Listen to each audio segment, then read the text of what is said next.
Many European families immigrated to America in hopes of a better life, but due to the overpopulation of American cities in the late 1800s, these immigrants were crammed into crowded tenements where they faced unsanitary living conditions and experienced harsh and unsafe working conditions. Throughout the Gilded Age, many progressive reformers, such as Colonel George Waring and Jacob Riis, were able to expose the tragic conditions during the Gilded Age, which led to many reforms, a triumph for the modern American city. The 1840s was a time of immigration for many people. During the second wave of immigration, immigrants came from all over Europe and some parts of Asia. They arrived at Ellis Island in New York City. While arriving to the States, the Statue of Liberty was sure to welcome all immigrants. A poem on the Statue of Liberty states, "Give me your tired, your poor, your huddled masses yearning to breathe free, the wretched refuse of your teeming shore. Send these, the homeless, tempest-tossed to me. I lift my lamp beside the golden door." This poem, later added in 1903, states how the Statue of Liberty welcomed all those who the world will not. Ellis Island, located in the upper New York Bay, was the gateway for over 12 million immigrants arriving to the U.S., and was the United States' busiest immigrant inspection station for over 60 years. Many immigrants migrated to America because of its economic opportunity, political freedom, and more work opportunities. Some of their home countries had food shortages, overpopulation, war, and political instability. Not all Americans welcomed new immigrants. Factory owners loved the cheap labor, but many religious leaders were concerned about the increase of non-Protestant believers. Concerns about immigration during the Gilded Age led to the rise in nativism in America. Advocates of nativism held the belief of favoring native residents as opposed to immigrants. As a result of immigrants admiring America's freedoms and work opportunities, a massive amount of immigrants came to the U.S. during the Gilded Age looking for work. The overpopulation of immigrants coming to America from Europe led to harsh and inhumane living conditions. Most immigrants lived in run-down and overcrowded apartment buildings called tenements because they were an affordable place to live and only one most immigrants could afford. In the 1850s, population grew rapidly from 590,000 to 1,068,000 in the 1860s. Since tenements still were fairly new and there were almost no laws regulating them, builders would try to build as many as they could, as fast as they could.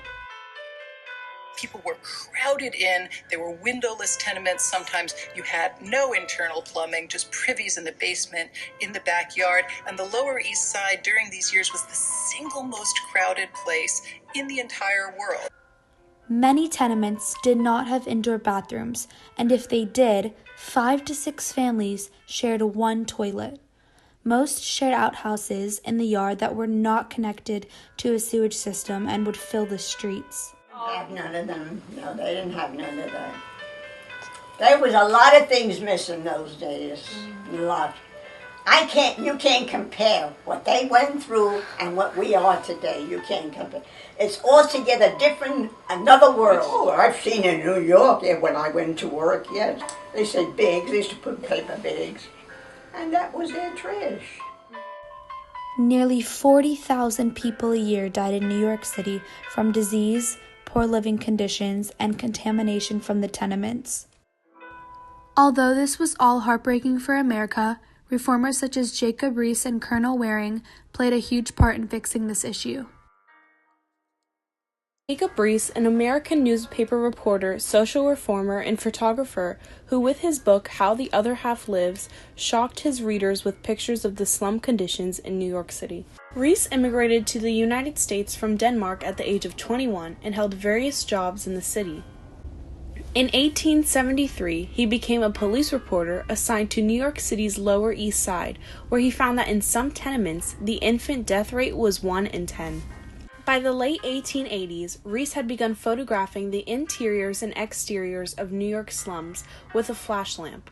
Those photos are early examples of flashbulb photography. When revealing these photos to the wealthy, Riis would sometimes pose or stage his photographs to make the conditions look even worse than they already were.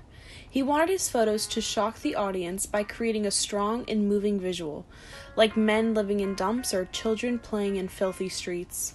Rees used the images to dramatize his lectures and books. He did this so that the wealthy people would donate money to help reform the issues of tenement living conditions. These pictures were compiled into a book titled How the Other Half Lives. These photographs helped make the book popular, but it was Rees's revelations and writing style that would hook the readers. He wrote in the book's introduction, "Is dark enough drawn from the plain public records to send a chill to any heart." Theodore Roosevelt, future U.S. President, responded personally to Rees. "I have read your book and I have come to help," he said. The book's success made Rees famous, and How the Other Half Lives triggered the government to act and make a change to living conditions in tenement housing. It also became an important precursor to the muckraking journalism that took shape in the United States during the 1900s. Jacob Riis was one of the best-known muckrakers. Muckrakers were crusading journalists who helped bring about several governmental reforms. Rees would eventually write over 15 books about what he saw in the tenements. He even made fictional stories about families living in them. In the 1900s, various tenement housing acts were passed in hopes to solve the housing problems. Along with these acts came a set of rules for new buildings to follow that would fix the issue of poor ventilation, waste in the streets, and fire safety. These rules included the need for a window as well as a source of light, natural or artificial, for every room. Landlords had to install metal fire escapes equipped with ladders and fireproofing. The law also required one indoor toilet for every 2 families. In 1895, New York City Mayor William Lafayette Strong appointed Colonel George Waring, commissioner of the city's Department of Street Cleaning, to clean up the filth in the streets. Colonel George Waring was an agricultural chemist, but was known for leading increase in health sanitation through the Gilded Age. Waring put into place the first organized system for cleaning the city streets, once filled with human waste and garbage, with the goal to remove all trash from public areas. He recruited about 2,000 men to help clean up the city. These workers were labeled as white ducks throughout New York because of the white coats they would all wear. Waring and his men were successful in cleaning over 433 miles of street. This reformation drastically improved living conditions as well as prevented disease from spreading quickly. Colonel Waring's efforts would change the image of the sanitation department and introduce fundamentals that would lead to modern systems of recycling, street cleaning, and waste collection. By 1907, every large nation, not just America, had sewer systems. In 1909, America contained over 420,000 miles of sewers overall. By the late 1920s, many tenements in New York had been demolished and replaced with large, privately subsidized apartment projects. Throughout the next decade, the implementation of President Franklin D. Roosevelt's New Deal policy would be put into place. The New Deal was a series of projects instituted during the Great Depression which would transform low-income housing in many American cities through programs including slum clearing and the building of public housing. The Housing Act of 1937 creates the United States Housing Authority, which helped ratify slum clearance projects and construction of low-rent housing. The United States Department of Housing Urban Development was founded in 1965 and was designed to help Americans with their housing needs. Public housing was established to provide safe rental housing for low-income families, the elderly, and people with disabilities.